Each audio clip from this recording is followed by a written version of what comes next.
our customers, and we know that. This has been a very unpleasant day for the TTC and the TTC riders. This is the third day. I'm just tired of this. So we were stuck in tunnels. This is a little ridiculous. This was the scene this morning for multiple subway transit commuters. A signal issue resulted in staircase, escalators, platforms of passengers packed to the brim.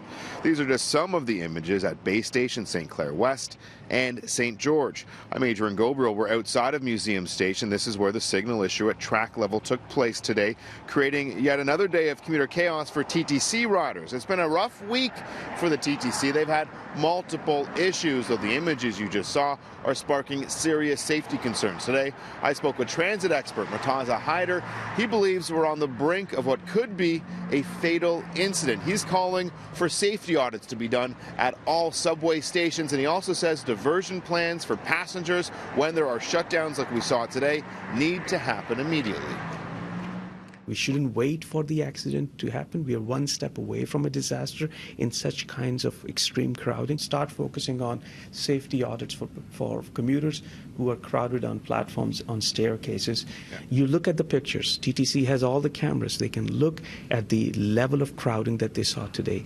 It requires a diversion plan. It requires systems in place to prevent that kind of crowding from happening. Shut the doors down. Shut the doors down to the transit stations if you know that the crowding would be in excess of permissible limits. I would put that position in place. We would close down a station before we'd let it get unsafe. The system went fail-safe this morning. So the concept of the system almost being unsafe is untrue. How can you say the pictures and the images that we saw today on platforms was safe? Very crowded platforms, right? And what we do is we put station staffing there to do observations, and when necessary we shut down the escalators so that no one can get caught on an escalator. We'll put people upstairs and restrict people from coming in stations. Did that happen today? It happens when these type of incidents occur. That's what happens. So did it happen today, though, that the escalators were shut down? No, my understanding is that all they do is slow down the trains on line 2 so we didn't put too many people into line 1. We also brought the safety concerns to the attention of Mayor John Tory today.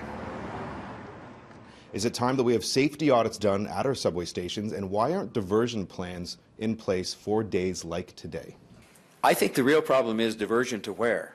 Because that is what decades of underinvestment in transit have produced. The bottom line is, whatever the explanation is, it is something that nobody should be satisfied with, starting with me and going through the executives of the TTC and the board.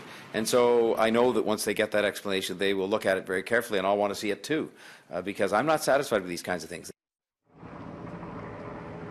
The city announced in 2013 that it was spending hundreds of millions of dollars to upgrade the signal system on our subway tracks.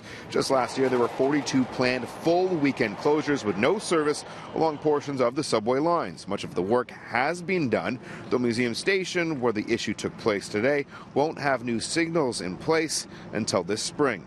Now, the issue at track level today is somewhat complex. In short, an insulator with one of the switches malfunctioned and needs to be fixed. A temporary fix is in place for the evening commute this hour. A more permanent one will be put in overnight by crews. Now, today we also heard from the mayor that this highlights a need for more service, a downtown relief line, though something like that is still at least a decade away, and that's dependent on funding from all levels of government. Ahead on City News, we're going to look at some solutions that can help transit riders in situations like we saw today get around much more easier. We'll have that for you at about 6:30. For now, I'm going to send it over to Erica Natividad. She's at City Hall, where there was a TTC board meeting today, and go figure, they're also talking about a fare hike. Earlier on City News, we showed you these images of packed subway platforms, stairwells, and escalators following some major signal issues this morning that left the TTC and its passengers scrambling once again. One thing we heard today from Mayor John Tory is this highlights the issue for expansion of our transit system, things like the downtown relief line, though that is at least a decade away, and it's still dependent on funding from all levels of government. Some passengers we've spoken with say while expansion is important, they want to know what can be done today when there's system breakdowns to help them get from A to B in a timely manner. I spoke with transit expert Murtaza Haider today. He suggests that on days when we have extreme weather, they should already have shuttle buses running up and down transit routes, subway routes, just like this, in the event that there is a system breakdown. Why wait for the system to break down and then bring in redundancy? Be proactive about it. For instance, when there's a breakdown, you say, well, the buses will start running. No, don't do that. Start operating redundant bus service when you know that the odds of a failure are higher. You know, between minus 30 degrees Celsius, right, or minus 20 degrees Celsius and minus 5 degrees Celsius, you know that the odds of a failure are higher on days when it's minus 20. And you also know that minus 20 is not something that happens every day in Toronto. So when you know that the weather would be bad, and that would too for just a few days, put the redundant bus service in play already, so not to wait for the system to break down. So thus giving the commuters a choice, so that if they want to avoid the TTC subway system fearing a breakdown, can still use surface transit buses. So since last year, we've actually been doing that. When we know inclement weather is happening, we automatically bring an additional 50 to 100 buses scheduled for the next morning to put them where we know they're going to be needed. So we've taken that initiative. Then how do we see the dangerous crowds today on platforms? You know, bringing them in today with the warm weather, all right, we still distribute the buses throughout the system. It's getting them to the location when something happens. So we didn't have them today? We had extra buses, but not enough for that particular area, not knowing it at the time it occurred.